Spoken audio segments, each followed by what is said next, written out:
Hi guys! So, as I mentioned, I was attempting to record the review session on Thursday, but whenever I was watching the video back, it was really hard to see what I was writing on the board and how I was actually solving the problems, just because the camera in that room is just really far away from the whiteboard. So instead of making you struggle through that video, I figured I could work a couple of the problems that we worked in there, plus a few more that are on the study cards that I just posted an announcement earlier this morning. So let's just go ahead and jump right in. This is question number 5 on the study cards. So go ahead and pause the video if so you can read it and you can work it yourself, and then we'll work through it together.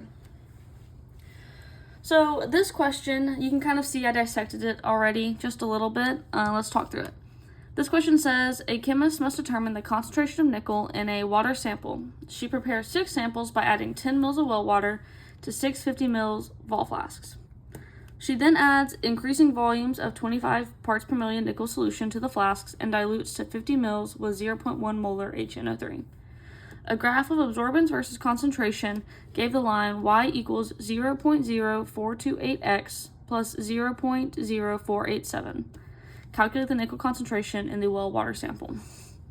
So the first thing we need to do, because this is a lot of words, is we need to figure out what kind of problem this is, or what concept is this problem asking me. Well, I'm immediately hinted to either a standard addition or an internal standard problem, and let's see the differences between them. So we know that we have an unknown concentration of nickel in a water sample, and that we're adding 25 ppm nickel solution to the flasks, and that's supposed to help us determine this initial concentration. So that sounds a lot like standard addition, because we know that standard addition is a known amount of analyte is added to unknown samples. So it's the same thing. So the analyte is the same. So I'm going to know that this is a standard addition problem. So I've kind of started to draw out what this would look like in the lab just to help kind of map this out. I'm a visual learner, so drawing it out like this definitely helps.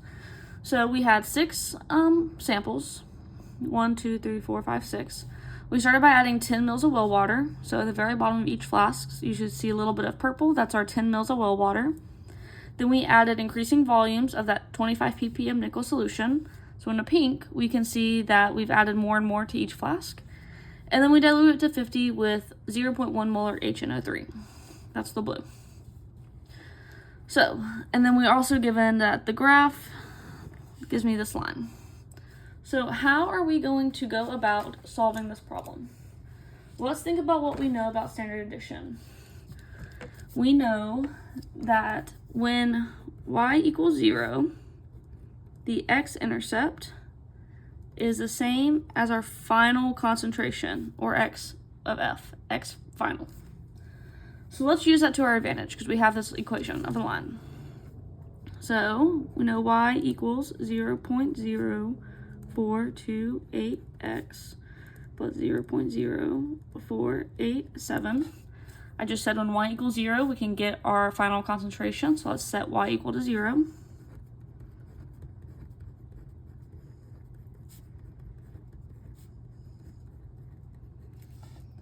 And then we should get from here that x is negative 1.1379 ppm.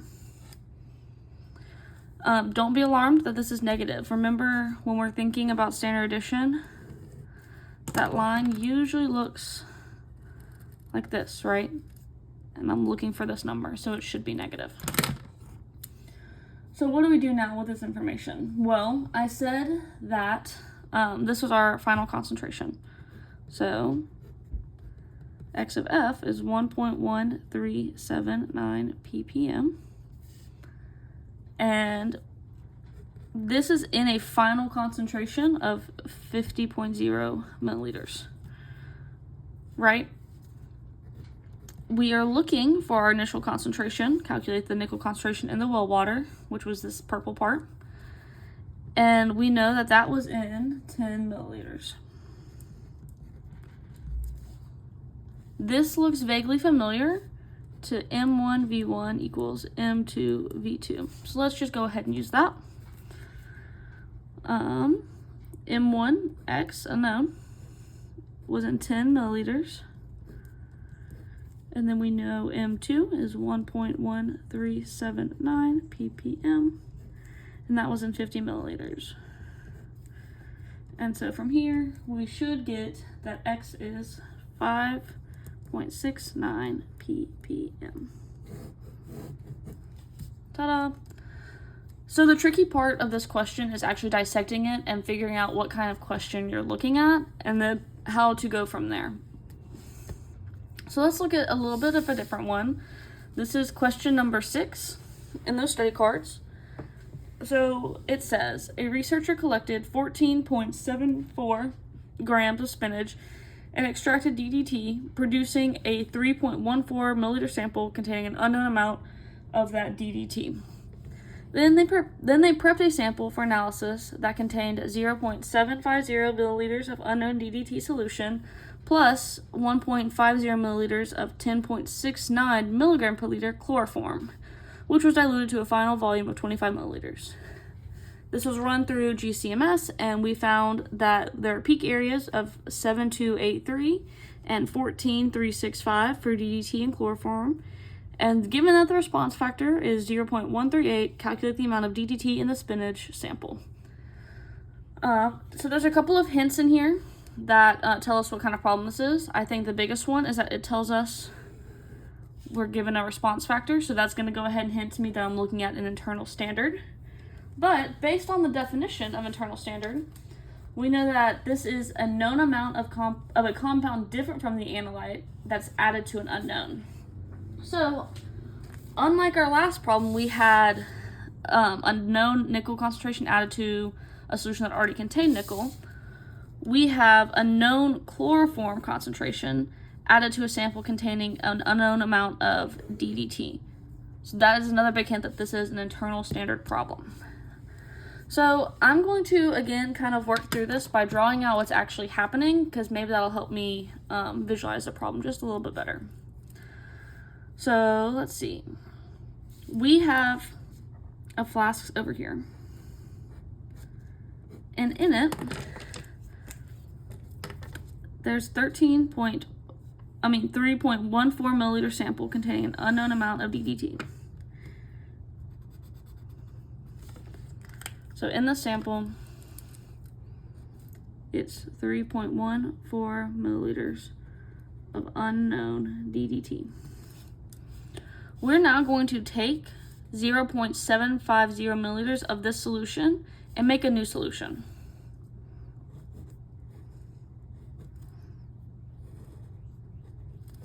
So I'm going to add 0.750 milliliters of our unknown solution, and I'm going to add 1.5 milliliters of that chloroform, and then I'm going to dilute that to a final volume of 25. All right, then this is a sample that was run through GCMS, so this is what we're working with. So this was the dilution. It doesn't say what it is, and that's okay. This is the chloroform, and this is that DDT. All right, so now that we have that, let's also think about what equation we can use whenever we're working with internal standard. So we have the signal from analyte over the concentration of our analyte is equal to the response factor times the signal from our standard over the concentration of our standard. So let's think about what we already have from our problem that fits into this equation. We have the signal from the analyte that is, well, let's think which one's our analyte, which one is our standard. We know that chloroform was added, so chloroform is our standard, meaning that DDT is the analyte. So signal from analyte should be 7283. We know that we are looking for our concentration of analyte, so this is going to be X. We know that F was 0.138. Signal from our standard was 14.365. And we don't know the concentration. Here, I'm going to make this question mark. And so we don't know the concentration of our standard, but we know we can find it, right? Because we're given an initial concentration, but remember, this was put into a solution and then diluted. So this is not the concentration that is in the sample. We need to find the initial concentration of just chloroform. Okay, so let's do that. So we had 10.69 milligrams per liter of chloroform in 1.50 milliliters. And we need to know what is the concentration of that in our total of 25 milliliters. So I said that backwards earlier. We know the initial concentration of chloroform, but we don't know the concentration of chloroform in this whole solution. There we go. I was tripping over my words. So this should tell us that X is 0.641 milligrams per liter. So that goes in there. So I'm going to flip this over and continue working on the back. So remembering what we had from our equation, we can go ahead and fill some stuff in. 7,283 over X. So the signal from the analyte over the unknown concentration times our response factor. And then the signal from our standard, 14.365, over that concentration we just found, 0.641. And we can go ahead and rearrange this and solve for X, and we should find that X is 2.34 milligrams per liter DDT. So that's a really good point. However, let's remember that we're thinking about this solution as a whole. So that is the amount of DDT in this whole solution, and we want the amount of DDT that came from this sample because we're trying to go back to here. All right, so let's find out how much DDT we actually put in this sample. And this is just a little M1V1 again, a little dilution. So we know that we have 2.34 milligrams per liter of DDT in that whole 25 milliliter sample. But we want to know what is the concentration of DDT in our original sample, which was, we took 0.75 mils of that. Ooh.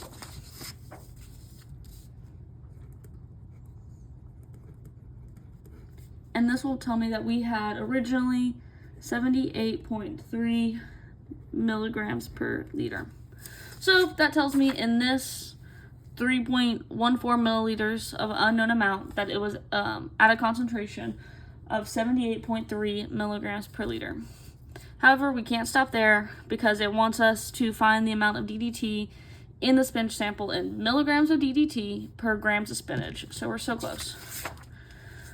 So we're going to take that, and we're going to say 78.3 milligrams are in 1 liter. I want to get rid of our liter, so I know that 1 liter is 1,000 milliliters. And we know that our original sample was in 3.14 milliliters.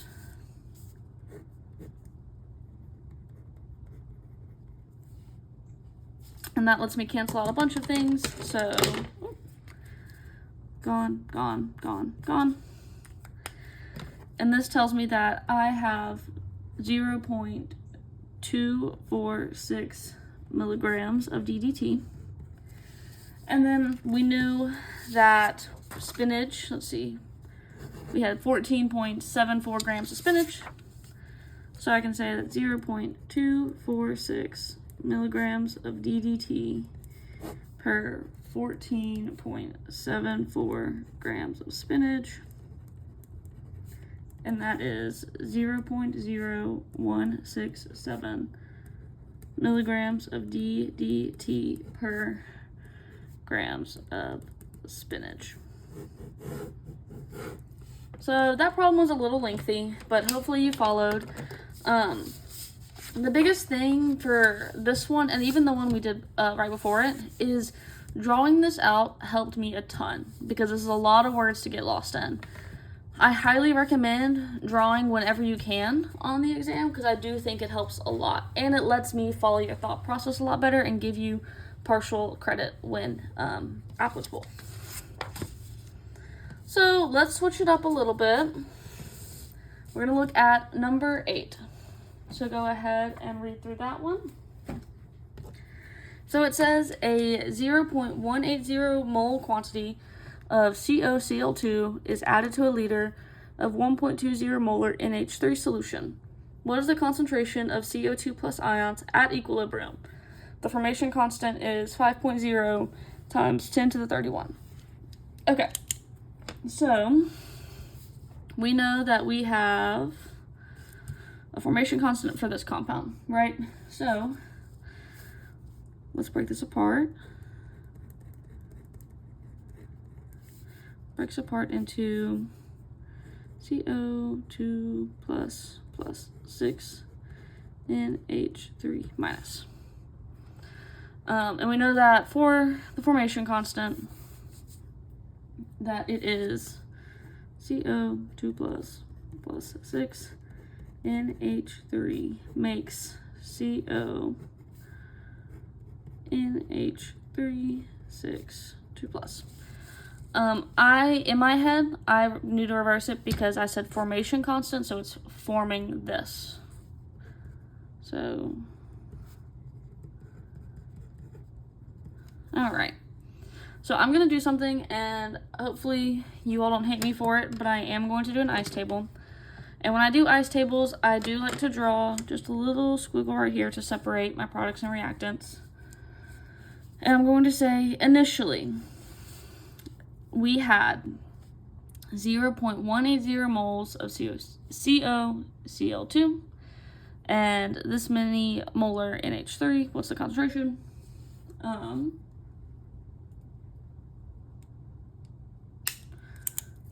So let's see. We know that initially we had 0.180 moles, and we initially had 1.20 moles. And at the beginning of this reaction, we have this many reactants and no product because it has not reacted yet. However, it is going to change, and we're going to lose. Think of this almost like limiting reactant. We're going to lose the smallest amount because this is limiting how much we can make. We're going to lose this many. We're going to lose it again here, and times 6 because we have 6 of these. But whenever we lose, we have to gain 0.180. And then I'm going to subtract, and I'm going to subtract, and I'm going to add. And these are the values I can use in my KSP equation. I'm sure there are other ways to do this. This is just what has always made the most sense to me. If you would like for me to explain it another way, just let me know, and I can try and work that out for you. Okay, so KSP equation.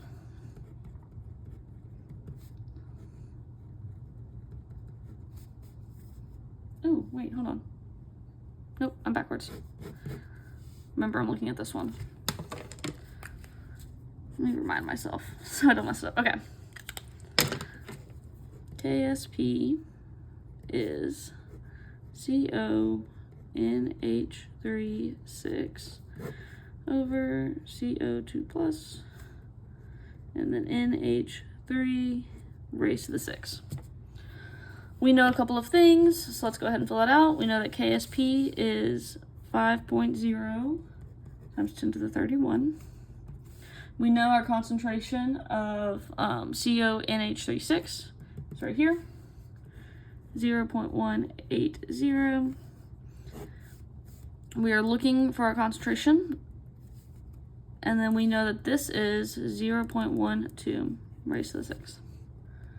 And then once you rearrange this and you solve it all out, you should get that X is 1.2 times 10 to the negative 27 molar, which is the same as our concentration of CO2 plus.